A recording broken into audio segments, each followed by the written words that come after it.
It's the RugbyPass Fan Zone Lions edition, live from London, with Scotland's Jim Hamilton, England's Andy Goode,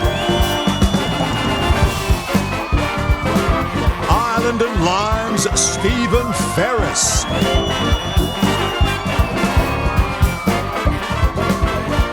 Wales and Lions' Jamie Roberts, and you, the fans.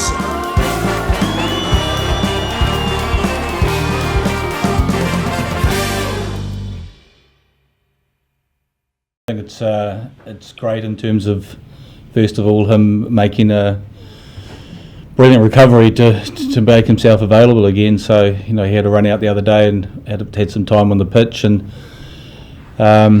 so it's fantastic. And you know, just with regard to selection, there was a lot of discussions, and we did discuss whether we started him on the bench again and brought him off. And then when the decision was made that we were going to go with Ali Price at 9, we felt we really needed his leadership and experience in terms of starting in the second row. And so that's, you know, it's pretty important for us, and you know, it's a great boost to the squad and everyone to have him back. Alan, how have you done it, and how confident are you that the shoulder's going to stand up to the rigours of Test match rugby? Well, it wasn't just me. There's a lot of help back home. I'm not going to say it's all me. I think I've had a lot of support and a lot of planning that was put in place from out here with regards to the shoulder itself. I think there's a few guys got questions for Gats whether there's a test cap involved from the session we had yesterday. So, I'm looking forward to it. It's your 10th successive Lions test cap, Alan. Looking at the team, how strong is it, and how confident are you about the right results on Saturday? I think, as Gats has said, he's probably had the hardest job with the selection because of the quality player and quality person we have. We set out, and the message I gave to the squad back in the Lensbury was, we've come to win a test series, and I think we have a squad and a side that's capable to start that ball rolling. We're on some real talking points in the 15. Stuart Ogg at fullback. What are your thoughts there? He's had quite a few weeks, hasn't he? What's he going to give the team on Saturday? Yeah, just his experience and stuff. He's captained the side in a couple of matches. He's been very unlucky in that this is his third tour and his first test start. So it was a toss of the coin between him and Liam Williams. And we could have gone either way there, but we just felt with this game, giving Stuart that opportunity. So, like I said, he's had that experience of 2 previous tours, and so he'll hopefully take his chance. And Ali Price over Conor Murray, was that down to the Stormers' performance which swung it for him? We've been really impressed with him in terms of the way he's been. I thought his running game against the Stormers was good. Not some nice variation. He was getting the ball away quickly. But in saying that, it's not just about the starting 15 and looking at South Africa, and particularly up front in their bench. We wanted to make sure that the balance was right and how important our bench was going to be and the experience of players coming off the bench. And so you've got players like Conor Murray and Liam Williams and Owen Farrell who were disappointed not to be involved, but having that experience, they get a chance to come on and hopefully close the game out for us. So we're really happy with the depth of our bench and how important they're going to be for us on Saturday. It's a really special test match for Duhan van der Merwe, in the country of his birth. How's he feeling about his selection? And talk about the match-up against Cheslin Colby.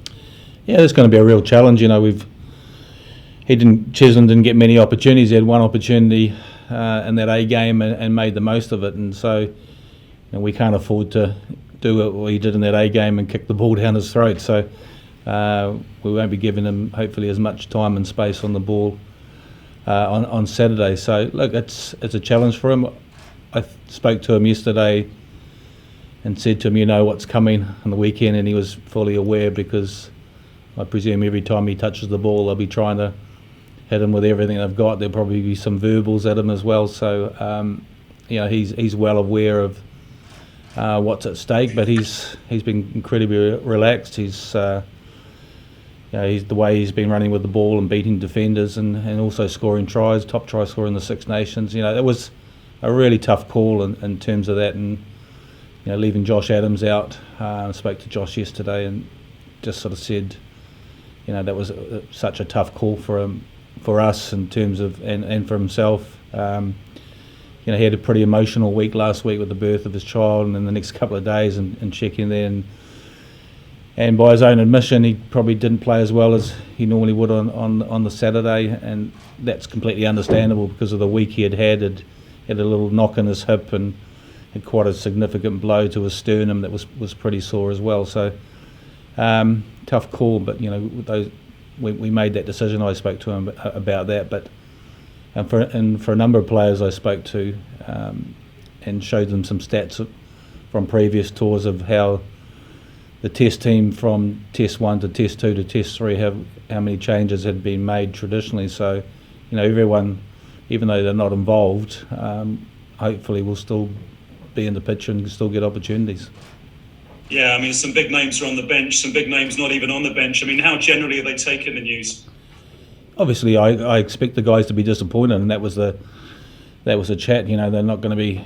They should be disappointed about missing out in selection, but then we've spoken about how important it's not just the 23; it's a whole squad, and everyone's been putting up their hands, and we're really pleased with the form of a lot of players in the squad, and then it's how they respond to that and their responsibility in helping that test side prepare for Saturday. And I must say they've been absolutely brilliant in the last couple of training sessions, and no one's taken a backward step. And we had a pretty tasty training session yesterday, a little bit of niggle and stuff, and exactly what we wanted. And take my hat off to the guys that were helping that test team. They really fronted up and trained exceptionally well, and we couldn't ask for more from a coaching perspective.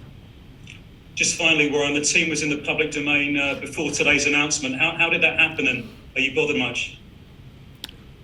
I don't know how that happened. So it wasn't 100% right, but obviously someone's leaked that out, whether that's on purpose or accidentally, or someone's betrayed someone's trust. Whether that's a player or a staff member.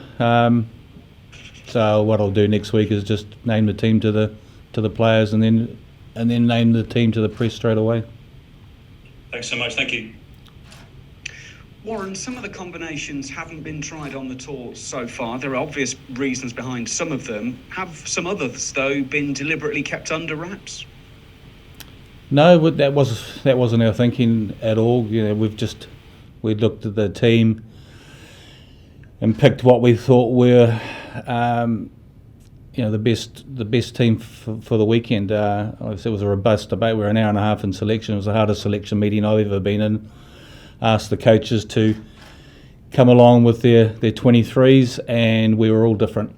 And I can say that we all had to compromise in terms of that and debate positions and selections, and that's the way it should be. And I know a lot of people sort of out there and think it's the team that I select, and it's never been the way, whether it's been with Wales or the Lions. It's important that as coaches we all have an input into the makeup of the squad, and it's the way that I've always done things. So I can tell you not one of the coaches got the 23 that they had come along to the meeting with. So we all, we had, and I think that's credit to the players about how, even as coaches, we were all thinking about different permutations and combinations as well, and what the makeup of the 23 looked like. It was some long discussions, and just to give you an idea, I think in the forward pack we had 4 of the same 8, and in the back line we only had 3 of the same 7 between the 5 of us. So it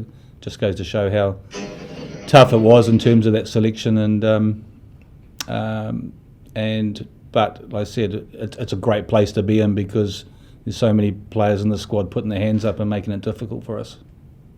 Just on that, do you start from a position of picking your best 23 players to play South Africa, or do you start from the position of, right, this is the game plan we want to play, who are the best 23 to fulfil that game plan? Which way round do you come at it from? Yeah, a little bit of both. You're looking at the way we're going to play and knowing the threats that are coming to us, we'll expect that aerial battle and how strong that's going to be, and the physicality they'll bring with their runners off 9.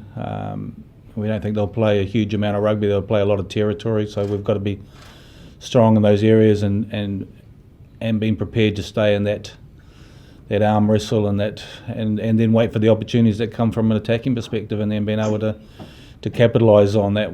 Probably the first 30 minutes in the A game, we were a little bit short, and we worked ourselves back into the game, and we kept them scoreless in the second half, and we looked strong in that second half, and a couple of tries we felt, particularly a charge down with things that we can fix, and probably the crossfield kick to Colby is something that we need to address, and we have spoken about that too. So we feel like we're in a good place, and some players that coaches would have had in their starting 15 didn't make the 23 because looking at the combinations on the bench and the experience, and I just need to reiterate, just how important it's not just the starting 15, but the guys coming off the bench are going to have a significant impact, and they need to have an impact coming off the bench for us.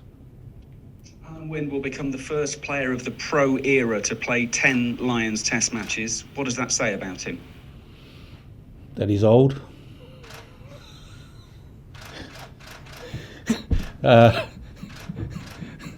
He's been around for a while. Look, that's a fantastic achievement for anyone. Not just playing your first Test match, but to play 10. So it's a fantastic, and I just think it shows what he's been as a player. But I have to say, for not just for Alun Wyn, but for this whole squad being out here and playing for the Lions, it means a huge amount to them. And to see someone like who was desperate to get back and to rehab and to want to be out here to represent the Lions again, it just shows a lot about him as a person, but also what the Lions means to Alun Wyn, and not just to him, but to everybody. After that ringing endorsement, can I turn to the old man himself? Alun Wyn, congratulations.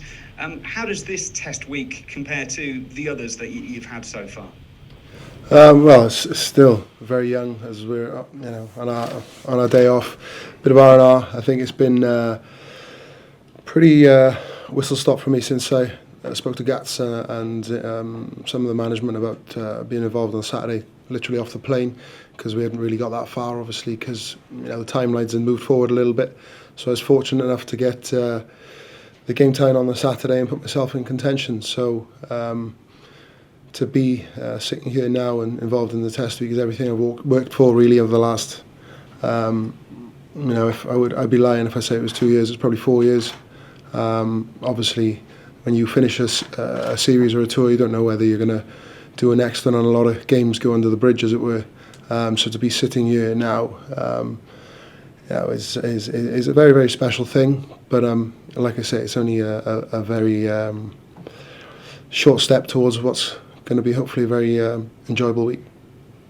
In the starters, you've got yourself, Maro, Courtney and Jack are all lined out forwards. There's also Tig on the bench, and Tom Curry and Hamish Watson have also been used. Is that an indication of how important the line-out is going to be in this series? Yeah, very much so. I think the impact the set piece has on the game generally is huge. In times gone by, you'd say it's just to restart the game, but I think definitely knowing the players we're coming up against, and the set piece is a pillar and what the Springboks use. There's definitely opportunity and variation there that we have, and as Gat said, we have that ability, if you like, coming off the bench to add and aid our attack. So it's a very big focus point, particularly for the opposition that we're going to face. History says it's very difficult to win a series in South Africa if you don't win the first Test. Not impossible, but difficult. How much of an advantage would it be to go one up in a 3-match series? I think that's anything in sport. I've done enough Six Nations launches to that word that comes out and everybody's used it as momentum, and it's exactly the same in a series. You want to get out the blocks, as much as the opposition, and it's our opportunity to do that on the weekend. Thank you. Alun Wyn, hi, it's Michael Corkin from RTE here. Congratulations on your selection. It's good to see you back again. Can I ask you to compare and contrast the sort of almost emotional state as you, from when you walked off the pitch in Edinburgh to landing in South Africa? You must have been delighted for fellas to be battering you around the place again. Yeah, to be honest with you, I can't swear on here, so I won't go into too much detail. But the first few days after that and getting home, I think I was at home on the sofa before the guys had even got to the airport on the Sunday. So that was a tough one. Fast forward to the Tuesday when I was told there was a chance. It was bordering on surreal. So to be here and taking the knocks and bumps and being in amongst it with the group, it means more. I'm not going to lie, it means more in the fact of I'd spent 2 weeks with the guys and was getting to know people. We were bedding into the rugby. Obviously had the 7 minutes, and for those 2 days that was my tour done. But like I say, I had the decent news on the Tuesday, and sometimes all it needs is a chance. And I was willing to work hard and get myself and make it difficult for the guy next to me to make myself available for selection. Like I say. You're in a situation now where you're going to leave the team, obviously, this coming weekend. What are the kind of key messages you'll be trying to get across to the match day 23, kind of the night before the game, when you're on the way to the game, when you're in the changing room before that match? Very basic. I think when you get to this level and the calibre of player we have, it doesn't have to be overcomplicated. We've seen the rugby that we've been able to play and produce across the games leading up to this week. I think a big one's going to be composure. We're going to be in an arm wrestle. As Gats has said, there's going to be a territory battle. So the basic messages are going to be along those lines. It doesn't have to be overcomplicated. There's obviously going to be a lot of emotion involved anyway. But the calibre of player and the simplistic nature and that approach is what I've used with previous teams and Wales in the past, and I'll continue in a similar vein. Cheers, man. If I could ask you to speak to Mr. Gatland, the head coach there, if you don't mind, please. Mr. Gatland, can you tell me what your expectations are in terms of South Africa and the threat they're going to pose on Saturday? Yeah, I think in that A game we were very happy with the way our line out went and our maul defence and the way we scrummaged, and a couple of scrums towards the end of the game we felt we'd really dominated them. So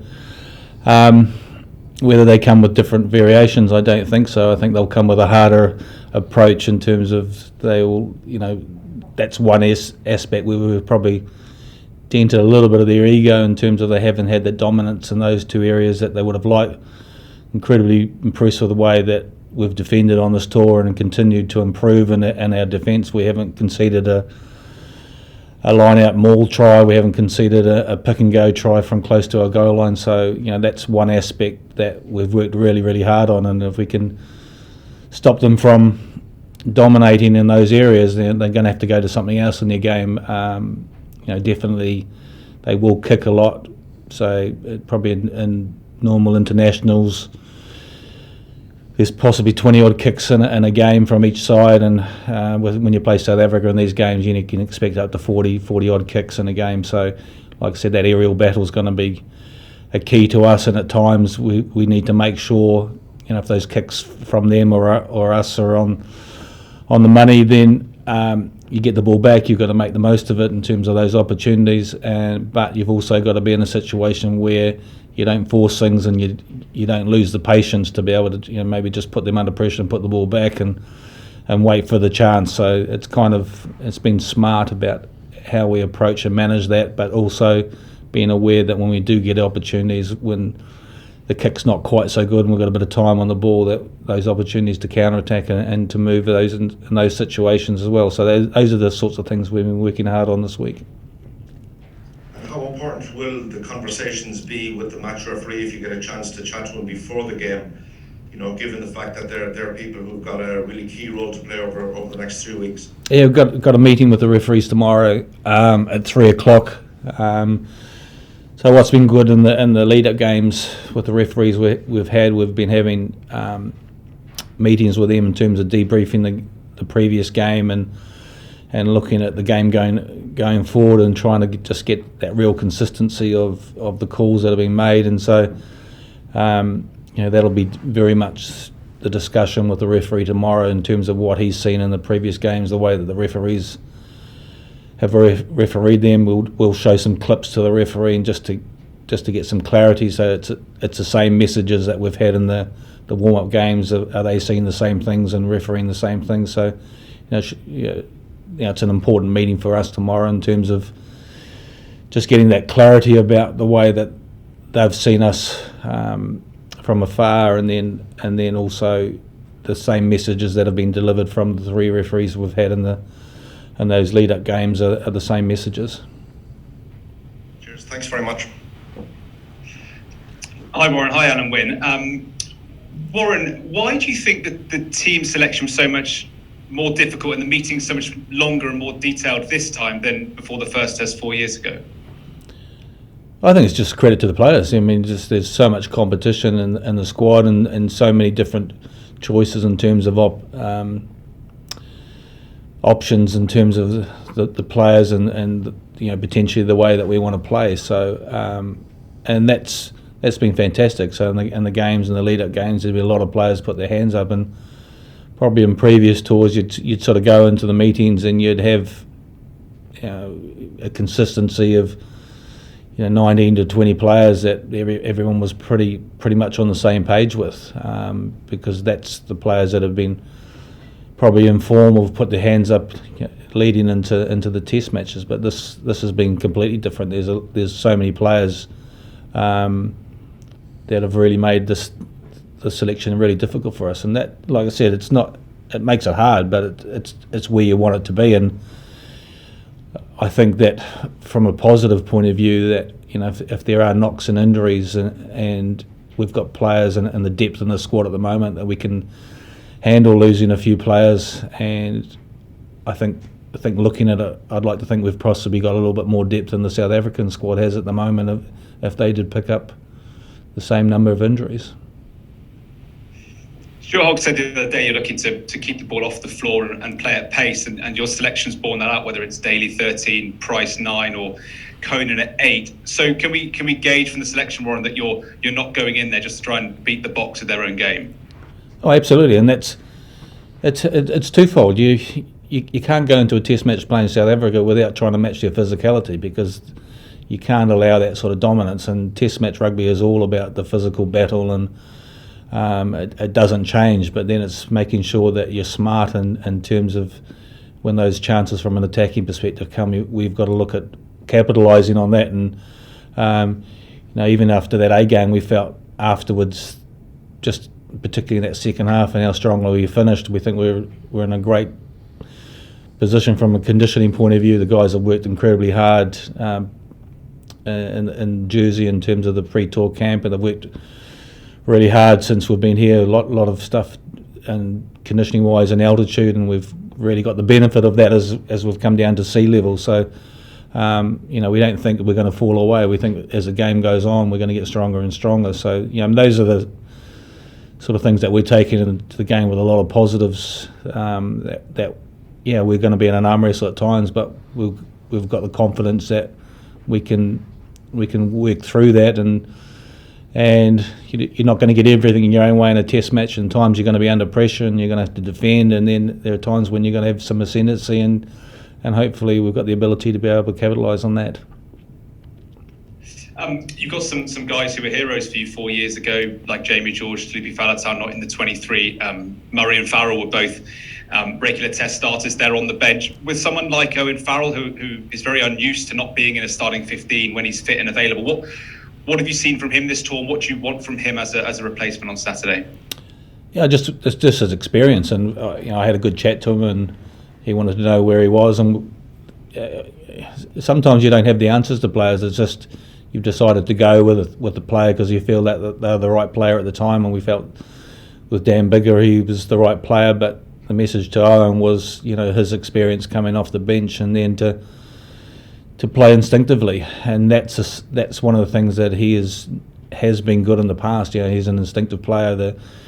making good decisions when he takes the ball to the line about short passing or going out the back or throwing missed passes, and so that experience for us is going to be important, and the discussion was had as well about Dan Biggar. In the past with Wales, he's been brilliant coming off the bench for us when we had Gareth Atkins starting and Dan Biggar bringing those experience off the bench and knowing how to close out games and to win games was important for us when we had the period where we had a run of victories in a row. So like I said, it wasn't just about the starting 15. There was a lot of discussion about the bench and the experience and guys coming off there, and guys who are going to be disappointed that they're not starting and want to really come on and make an impact. And whether that's Connor or Owen or Liam Williams, any one of the other guys in the forwards, they're really going to want to come on and make an impact.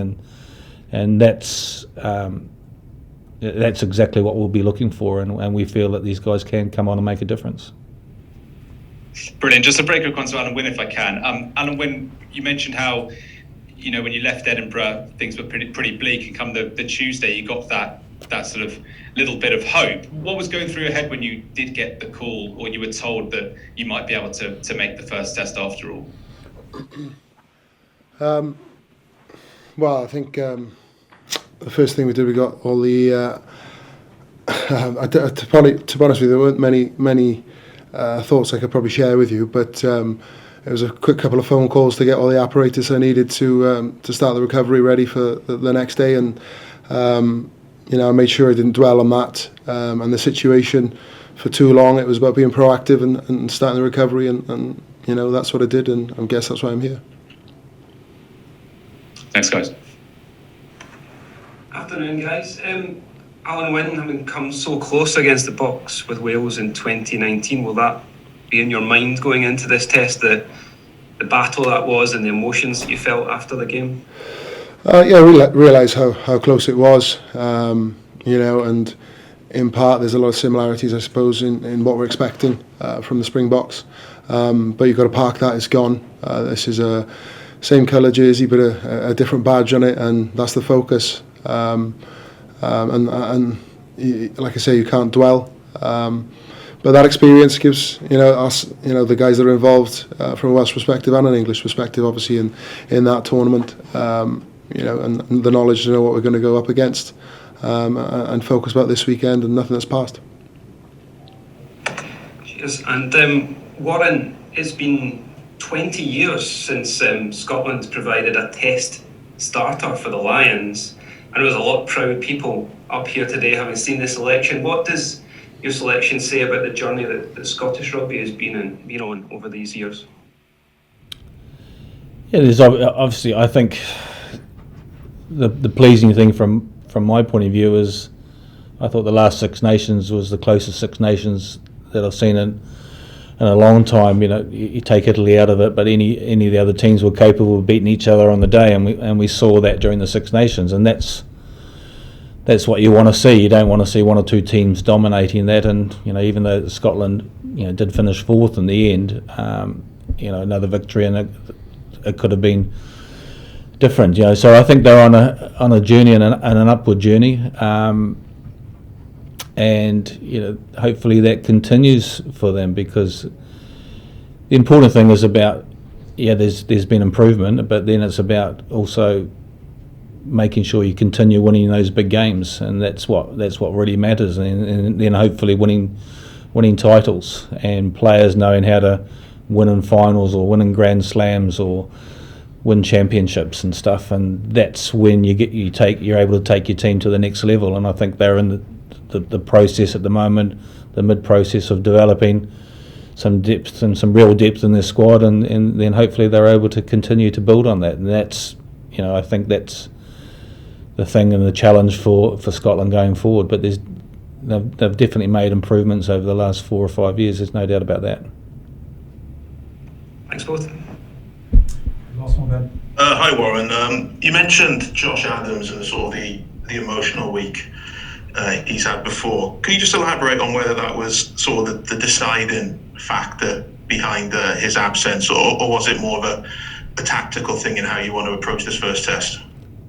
No, I mean, I said to him, was probably when it came to the wingers and stuff, and it was probably an easy out for us. Really, it was kind of like, and not saying that lightly. I mean, like he did have an emotional week, and then on the Saturday, with the emotion and stuff, and the couple of knocks that he took in the game, and I said he was reasonably quiet in that game as well, and you looked at it and that was possibly the deciding factor, and but there's no doubt that he will hopefully feature going forward. He knows where the try line, knows how to score. I mean, Duhan's scored some really good tries on this tour as well, and he's beaten a lot of defenders and brought some physicality, and we know what a quality player Anthony Watson is, and particularly how good he is in the air too. So, look, I mean, that was by far